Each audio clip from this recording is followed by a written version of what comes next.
حضرت علی رضی اللہ تعالیٰ عنہ کے پاس ایک شخص آیا اور عرض کرنے لگا، یا علی، میں بہت گناہ گار ہوں، کیا کوئی ایسا عمل ہے جس کو کرنے کے بعد میرے گناہ معاف ہو جائیں؟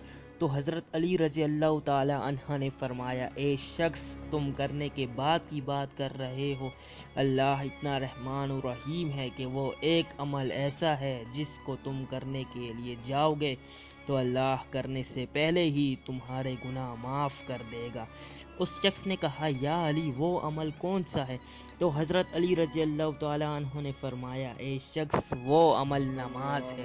جب کوئی انسان سچے دل سے نماز کے لیے کھڑا ہوتا ہے اور نماز پڑھنا شروع کرتا ہے تو اللہ فرشتوں سے کہتا ہے، جاؤ، یہ میرا بندہ میری عبادت کر رہا ہے، اس کے سارے گناہ اس سے جدا کر لو تاکہ یہ صاف ہو کہ میری عبادت کرے۔ جب انسان نماز ختم کر لیتا ہے اور گھر کی طرف جانے لگتا ہے تو فرشتے کہتے ہیں، اے میرے اللہ، اب اس کے گناہ اس کے نامہ اعمال میں لکھ لے۔ تو اللہ فرماتے ہیں، میں معاف کی ہوئی چیز کبھی یاد نہیں کرتا، اب اس کے گناہوں کو اس سے جدا ہی رہنے دو۔